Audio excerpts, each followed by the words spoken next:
doesn't even have a bow in his hand. I think he's out there looking for his lost arrows. Holy cow! They're coming right our way. Come on, let's go. A huge cloud of dust coming our way.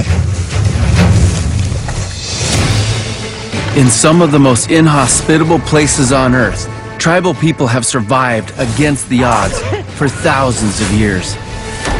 I'm Hazen Audell, survival instructor and wilderness guide. I want to learn from the masters, so I'm traveling to some of the most remote corners of the globe to take on the toughest tribal challenges. To succeed, I must survive the tribe. These arrows have got to count. Amazing! Absolutely amazing.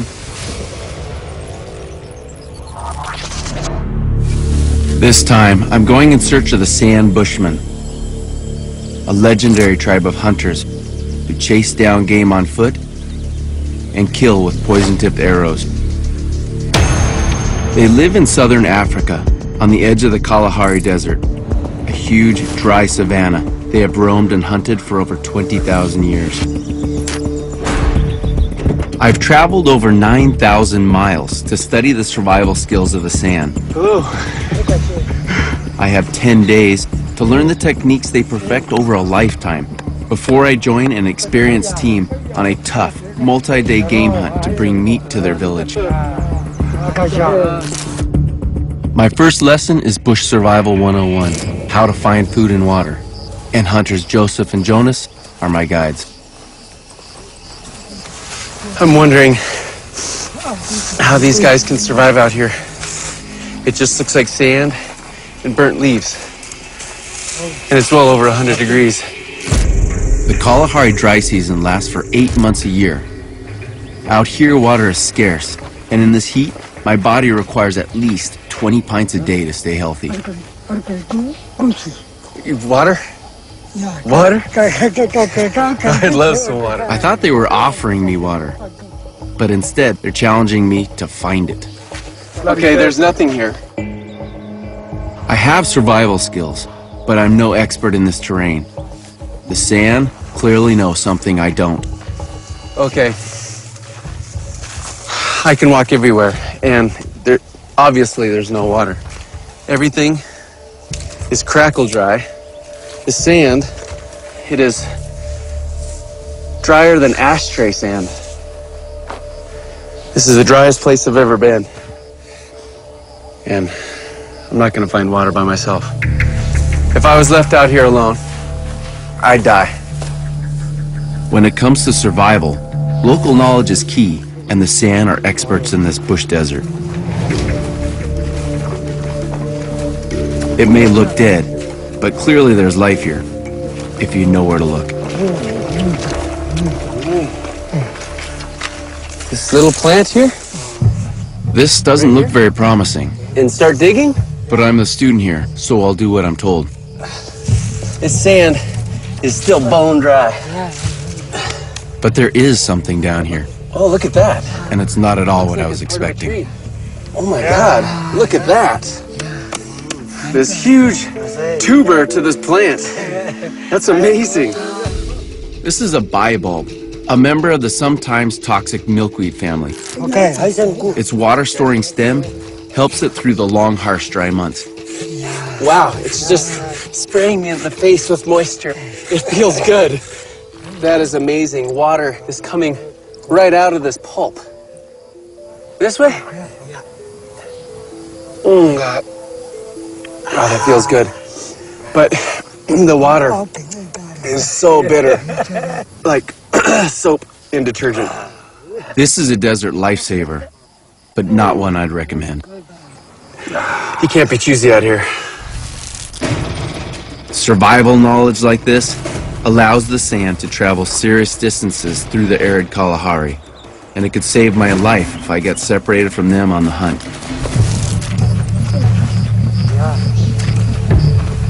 But I'll need something else too, and that's food.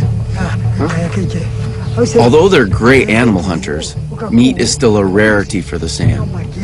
Mangete? Oh, this is a mangete tree. Almost 80% of their traditional diet is collected from the bush, so knowledge of edible plant species is a vital survival skill.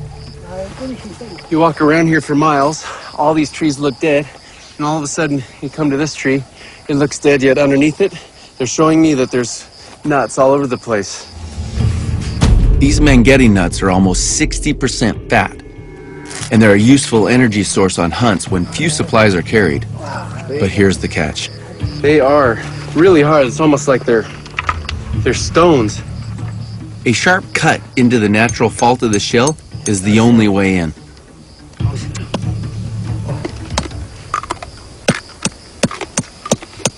And that's pretty hard as well. But it tastes like a very hard hazelnut. Wow. Mangetti nuts are an essential emergency ration and could be a lifesaver on a multi-day hunt. It's a lot of work, but it's worth it. My first lesson has delivered food and water. With this knowledge, I'm more self-sufficient and should be better prepared for hunting with the sand. But there are many dangers on a bush hunt. That evening, Joseph tells me the shocking story of a recent wildfire that killed 3 of his brother hunters. They were helping a stranger who did not outrun the fast-approaching flames. So they made a circle around her and protected her. Rather than fleeing, they stayed and tried to protect her. She survived. They died. Oh, sounds just terrible. I now understand. My training here is a matter of life and death. Taking an outsider on a hunt is a massive risk for the sand. I might scare off the game, or worse, put the hunters in serious danger. I mustn't be a liability, for the sand's sake and my own.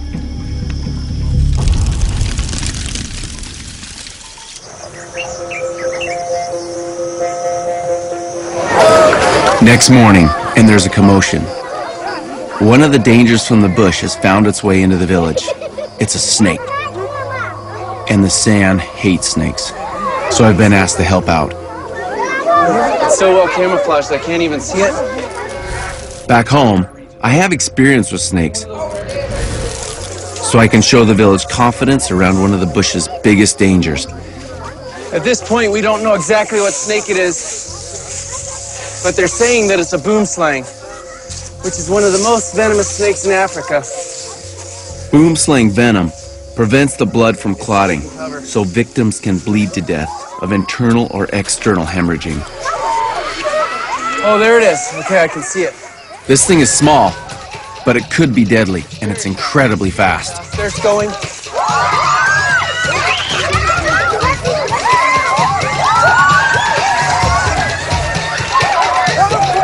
Okay.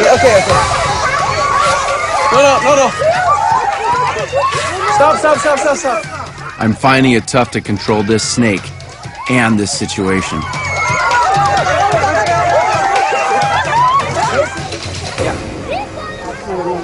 But finally, I've got a corner.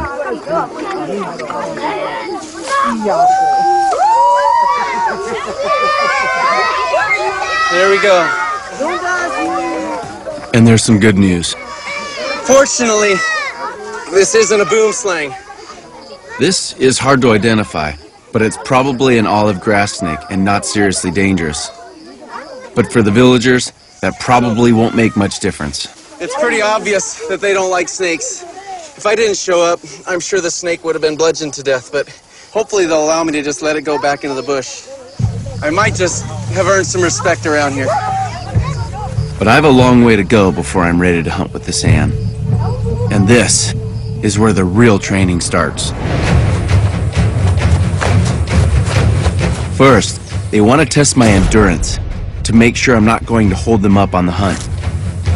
Jonas and Mosey have given me a head start and challenged me to stay ahead of them until sunset. I'm trying to outsmart some of the smartest guys that there are. I'm just trying to step on places where I'm not walking on sand, which is hard to do. This test is based on one of the sand's most ancient practices, the persistence hunt. In desperate times, when all else failed, the hunters would resort to tracking and chasing down game on foot. Here's some good ground. It's more clay. It's not leaving a good footprint.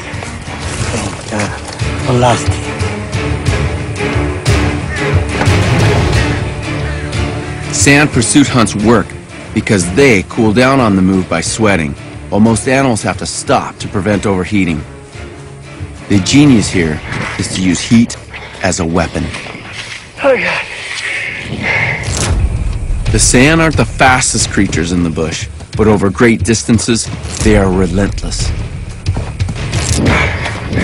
They're definitely in pursuit right now. I can just feel it. I feel like I'm being hunted. Sand persistence hunts could last for days and cover enormous distances, requiring extraordinary stamina on the part of the hunters. The goal, to run the prey to the point of exhaustion. This was the ultimate endurance event, a death race. Game on.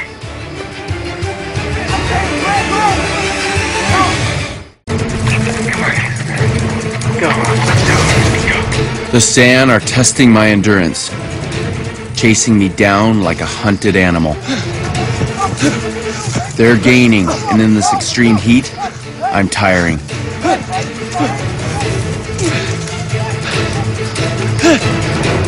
I'm out of gas and cornered. They've got me.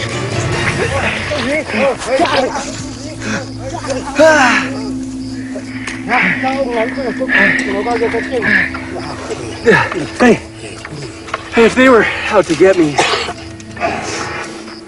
for blood, I'd be a dead man. I'm fit, but my speed was no match for the sand's stamina. I'm built for a sprint, but to survive here, you need to be able to run marathons in the midday sun.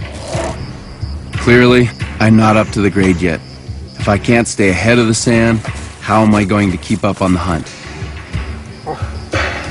There's more work to do. But first, time to rest. And I'm sleeping outside of my nice house that I built. And I'm laying next to a fire. I'm not sleeping in there because I looked around and everybody has a little fire in front of their house and they're sleeping outside. I asked them why they do that, and they say they hardly ever sleep inside their houses. That's just for the daytime, so they can stay out of the sun and they can keep their stuff. They're more kind of like storage sheds, and their house is just basically outside.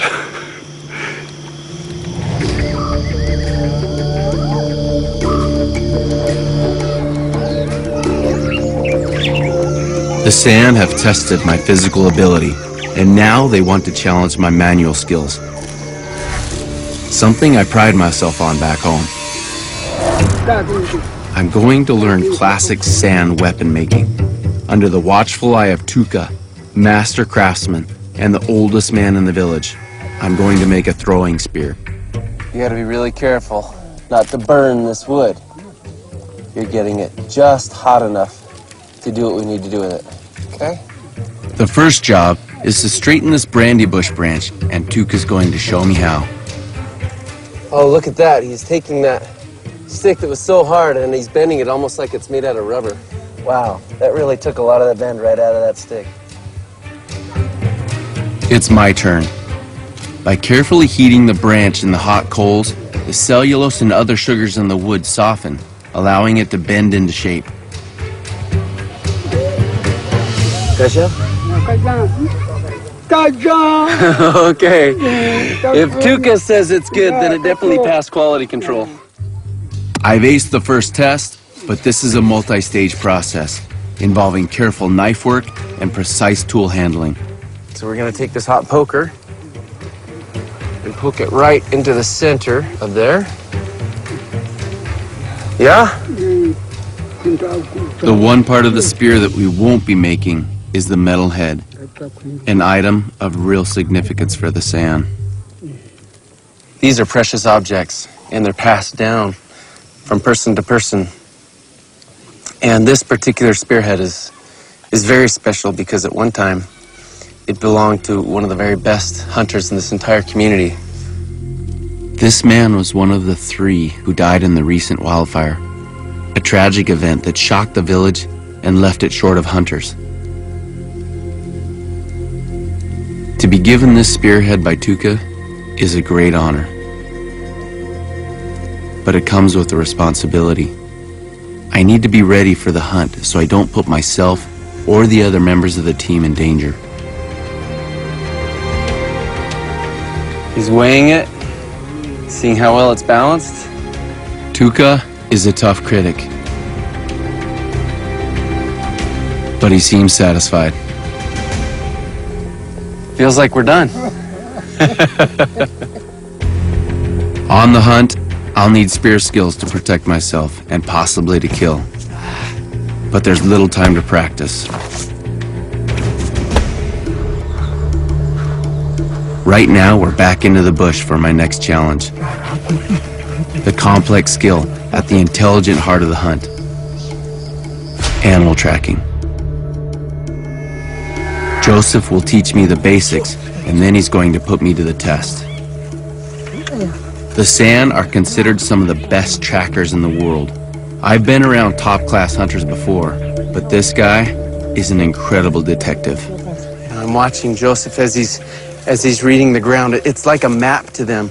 And not only are they following the footprints, they're seeing the behavior of that animal. They're seeing what it's eating, where it's urinated. It seems like he's replaying a movie. The Kalahari boasts a wide range of game, and the hunters have symbols for all of them. He's long like wow. Okay. These are vital when the hunt starts and the San go into silent mode. He's telling me to be very, very quiet. We're onto some very fresh tracks. Very fresh tracks.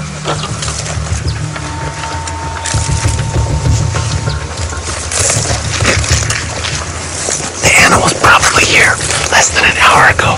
The wind hasn't blown off any of these tracks. He's getting really excited. And I'm pretty excited too. But Joseph has done his part. The rest is going to be down to me. He stopped, and now he wants me to track this animal. From the prints, I'm guessing this is some kind of antelope. Possibly a kudu. But this is unfamiliar territory for me, and nothing is clear. It's hard for me to distinguish between tracks or to know which are fresh. I soon lose my trail and have to make use of other evidence.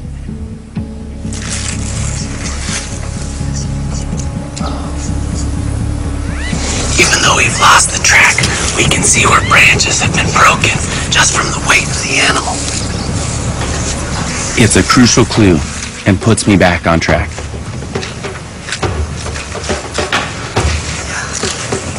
We found him, we found him. San hunters are always on the lookout for signs. Even a spider reweaving its web can tell them how recently an animal has passed. What he's been telling me is that if I do lose the track visually, and that's when I have to start to think like the animal itself. The San study and copy animal behavior from childhood and believe you can get inside the creature's mind. I'm not at this level, but I feel we're getting closer to our prey. This is the part where we have to be quiet and we have to be skillful, because if we're good enough, we may just encounter the animal. We're gaining on the antelope. This animal was probably through here less than an hour ago, but I still don't know how far it's gone. But there's a problem.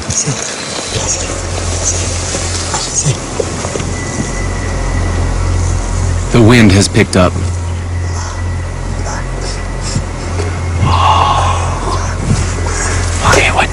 was explaining is that because the wind is going this way, we're also carrying the scent of our bodies to the animal. The antelope has smelt us, spooked, and started running. I try to pick up the trail, but it's no use. With the sun getting low, it's time to admit defeat.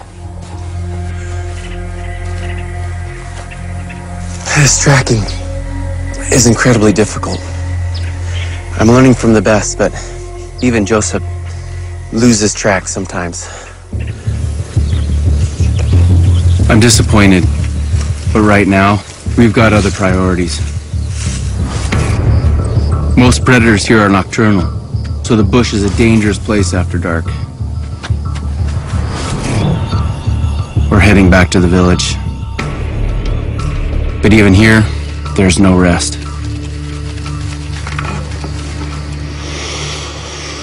There are lots of scorpions here.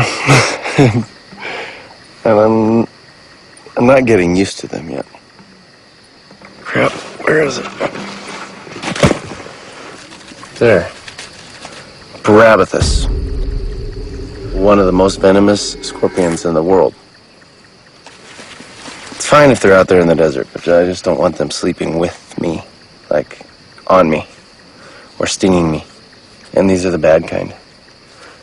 These are just sort of the animals that I have to live with while I'm here. Not totally awesome.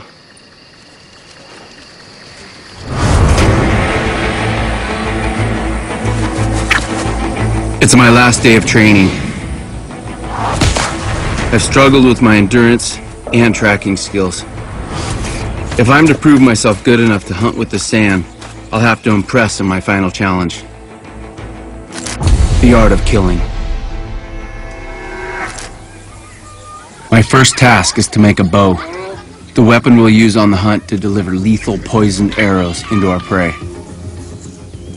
This is the ultimate challenge for the sand craftsman, and once again my teacher is village elder Tuka.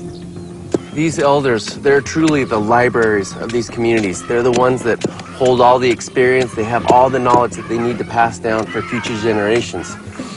Each time a fellow like Tuka dies, it's like a library burning down. In an oral culture like the Sands, where nothing is written down, this is how teaching has always been done. He shows me, and I copy. Okay, Tuka is telling me that the bowstring that he's going to use is made out of the long leg tendons of a giraffe. Giraffes have been traditionally hunted by the Sand, and no part of the animal is wasted. I'm tying this on while the sinew is wet. As it dries, it shrinks and it glues itself together. Sand weapons are sourced from the bush and its wildlife. No high-tech here, just ancient know-how. Look at that. Oh, there you have it. Cool, a bow. If I'm going to be useful on the hunt, I need to master my new weapon. Tuka has assembled the hunting team to put me through my paces, and I want to prove myself up to the challenge. It looks like they have a target for us right here. I'm quietly confident. Back home, I use a modern-day bow. Okay, let's see. Here goes. Oh, I hit the tree. Not as easy as I thought. Okay, we'll try it again. I'm struggling with this tiny bow. It's not easy. The pullback on this is so short. It's just a little snap. And holding it like this. Let's see. Ah, I was closer, but still a little bit more to the right. Okay. Let's see how the experts do it. Here we go. Wow, nice. Oh, right on the bag. This is starting to become a bit of a competition. Tuka's up next, a man old enough to be my grandfather. And he too is bang on target. The pressure is on now.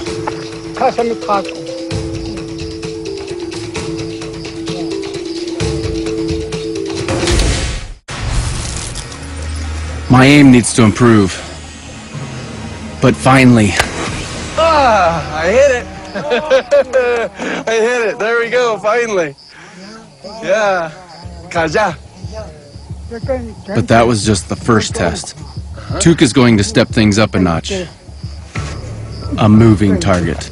Oh, this will be more like real life. A real life moving animal. I'm up first. I'll miss. God, this is a lot harder than it looks. But no harder for the real hunters. God, all three of them bullseyes. This is getting embarrassing. If I can't get better, I won't deserve a place on the hunting team. Now it's time where I need to start taking things seriously. It's a tough test of hand-eye coordination that doesn't come easy. But finally, a success. The guys seem genuinely pleased for me. It's as important for them that I'm up to the grade as it is for me. But have I done enough? Tomorrow the team is going hunting. A major expedition into the lethal Kalahari to get meat for the village. Taking me with them is a risk, and there have clearly been some last-minute concerns. But finally the news I've been waiting for. They say I'm ready. They're telling me that I'm not perfect, but I can go with these guys tomorrow. I will be here bright and early. Promise. This is what I've been working for. I've gained the trust of the team.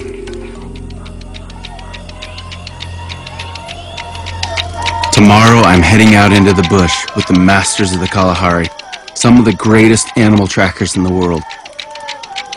I'm going hunting with the San. As that reality sinks in, I'm hit by pre-hunt doubts. Will I have what it takes to kill? If there was a moment where I would really have to throw a spear at one of these beautiful animals, I don't know how I can prepare myself for that.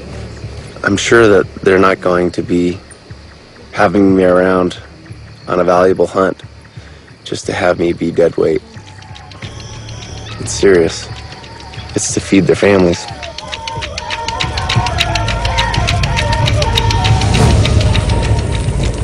It's the morning of the hunt. Training is over. Now for the real thing. But before we set out, we have to be prepared. Everything has to be sharp and ready. Most important are the San's trademark poison-tipped arrows, a precious and limited resource. This is a serious biological weapon. That there, that's the toxin. There's enough toxin on this arrow to kill a 600-pound animal. If I even get the slightest amount of this toxin in my bloodstream, I'm dead. The poison preferred by the San comes from the larvae of a specific leaf beetle. It inhibits the blood's ability to carry oxygen and slowly paralyzes muscle. Just a tiny amount of poison will bring down even a large mammal. There's no known antidote, so I won't touch the arrows again until we're close to a kill. Preparations complete. It's time to go hunting.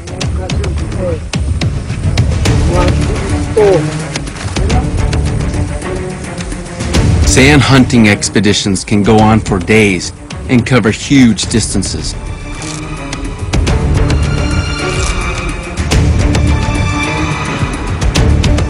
Depending on the time of year, wildlife can be scarce, so hunters range deep into the mighty Kalahari with few provisions and just spears for protection. Out here, there's little cover. Nowhere to run, nowhere to hide. Whoa, okay. Look at this right here. It's just this impression right here. Those are elephant. It's cool to see, but also it's a dangerous sight because we're out in the middle of nowhere, and they are the most dangerous animal out here. We have to be really aware of what's going on now. The San have noticed increased elephant activity in recent days, and they don't like it. Coming across one of Africa's biggest man-killers in mid-hunt is their nightmare scenario. So the decision has been made to head to a distant waterhole and stake it out. Here we will have all-round visibility and a better chance of escape if the worst happens. And it seems like a smart choice. There's a good breeze going right now. The water hole's there. All of our scent is being directed that way. This is good. Conditions are in our favor. Time to settle in and watch out for any game that approaches the waterhole. Now it's just a waiting game. In hunting, patience is all important. A successful stakeout is all about long periods of downtime and sudden moments of intense activity. And finally, some action. In the bush over there are 3 kudu. They're getting excited.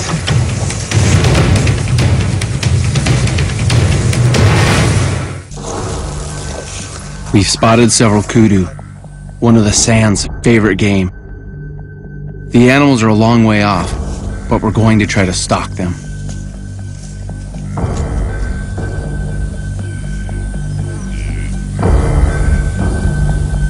This heat is sapping my energy, but I mustn't hold up the team. These guys get so low, and when you touch the sand, it's absolutely burning. We're still too far away to get a shot at these animals. Team leader Joseph decides to make a solo move to see if he can get up close to the kudu before they finish drinking.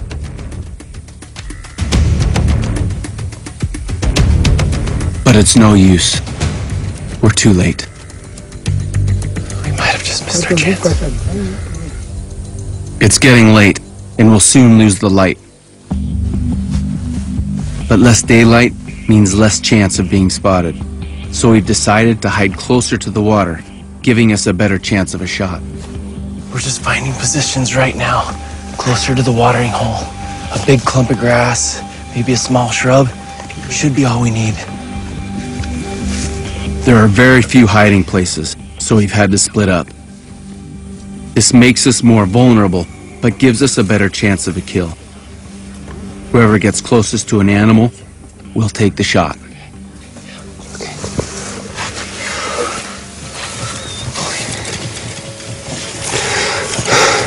Joseph just gave me 2 of his poison arrows. This is a huge responsibility. If I'm in the right place, in the right time, these arrows have got to count. The sun is set, and we're struggling to see. But the sand sensed something approaching.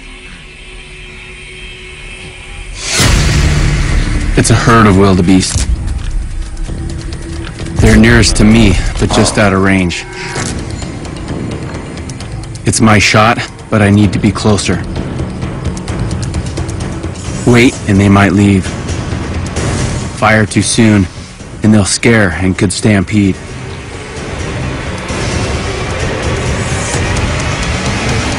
I'm frozen with indecision.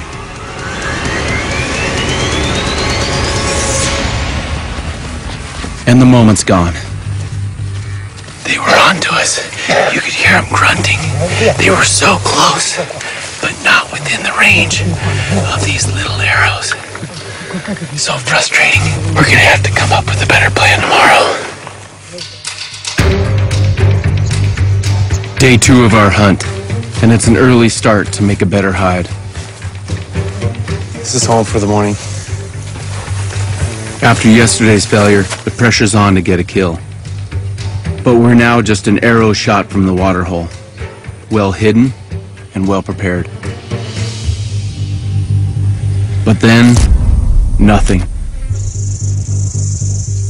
Not a single animal. It's a 7-hour wait in the Kalahari heat before we see anything. Kudu coming in from the east right now.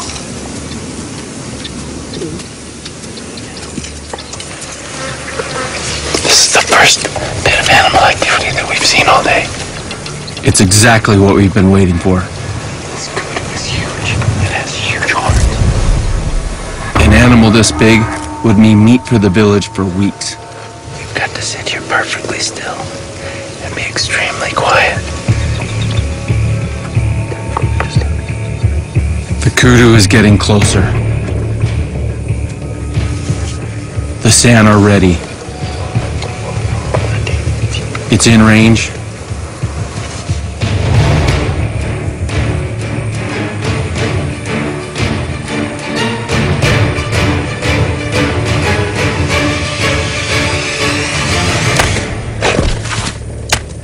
Shots fired. Damn, that was close. They lobbed 2 arrows over there, but it didn't make a hit. It spooked the animal. It took off towards the bush a little bit, but I think it's coming back. The kudu hasn't gone far from the water hole. It must be thirsty. Okay, the kudu's coming back. We've got to really play this carefully. This could be our last chance. It's getting late, but right now conditions are ideal. The kudu is there, and the sun is over there. If the kudu tries to look our way, it's just gazing right into the sun. Everything looks good. It's our best opportunity yet. The kudu's almost in range. We're ready to fire.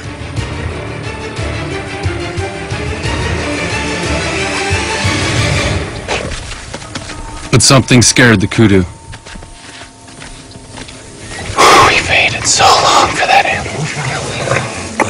That was the perfect setup. What went wrong? The San seemed confused. Jonas has left the hide. And he doesn't even have a bow in his hand. I think he's out there looking for his lost arrows. But Jonas has seen something and is running back. Big herd. Elephants. The kudu must have sensed them, and they're heading straight for us. Panic now, and I'll put us all in danger. There's elephants coming right now. And we've got to go. They're coming right our way. Big herd. It's the nightmare we feared. 30 elephants are heading for the waterhole, and we're in the way. You're getting faster. Might just see a huge cloud of dust coming our way. Nothing is going to get between these elephants and that water. There are big bulls, there are mama elephants, and there's calves. And it looks like they are not prepared to be sharing the water hole with us. But we're safe, and better off out of there. That was our hide. Right there, they're surrounding it. A close call. The elephants have brought our stakeout to an end, and we haven't got a kill. But I played my part. I didn't lose my cool and endanger the team. So, we're all still alive. Look at that. Danger and beauty all at the same time. It's the end of the day, but not the hunt. The village still needs meat, and we're determined not to return empty-handed. With the waterhole out of bounds, we move back towards the village and have a stroke of luck. We found a large burrow, and Joseph is going down to investigate. As he's digging deeper, this sand, it smells like a latrine in there. It's like dried urine. We've got to be getting closer to the animal, whatever's down there. But I'm getting concerned for Joseph's safety. What if this whole thing collapses? There's no way we'd get him out in time. Joseph has completely disappeared into the deep burrow. Ugh, I can't stand it. You can't even see his feet in there.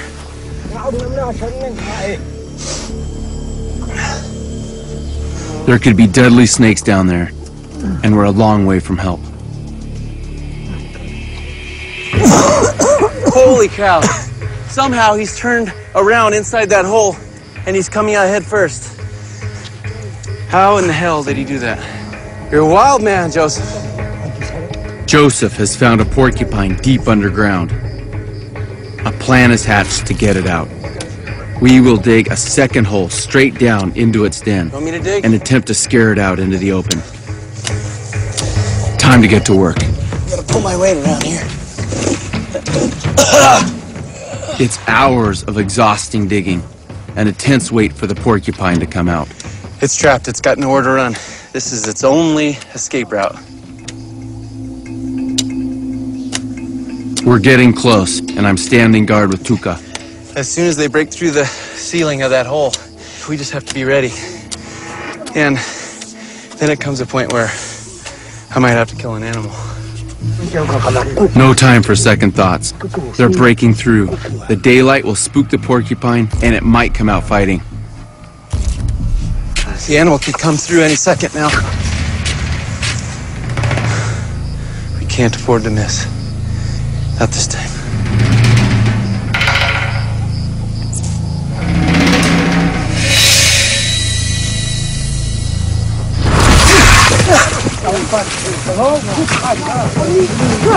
Disaster. We missed him. I can't let him get away. I've got nothing on my feet, but I've got to chase him down through the vicious thorn scrub.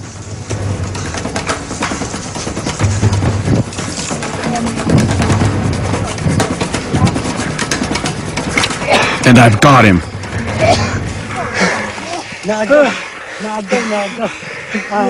So I just kept running and running until finally I was able to have a spear through it, and I had to lock it into the ground because it kept running. And then I just staked it to the ground, and then Jonas finally made the killing blow. This was instinct. A hunter's reflex for the good of the tribe, and I paid a price. This landscape is brutal. Everything is covered with spines. But this was worth the blood and pain. For these guys, they've worked really hard for this food. Really hard. We're gonna bring this to the village. These guys haven't had meat in over a month. I now understand the importance meat has for these people and what it takes to get it. But our reception still takes me by surprise. They're excited. Look at them.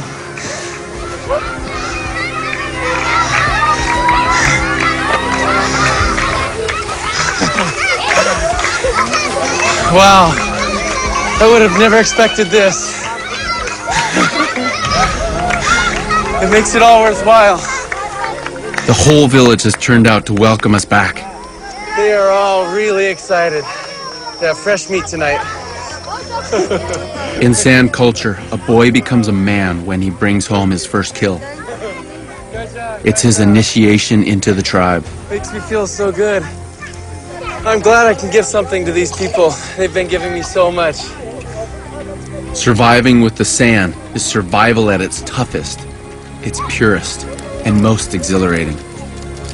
I've trained with some of the best trackers and hunters in the business and been put to the test. I've joined them in the bush and experienced hunting heartache and finally success. I've survived the tribe. Kaja. Kaja.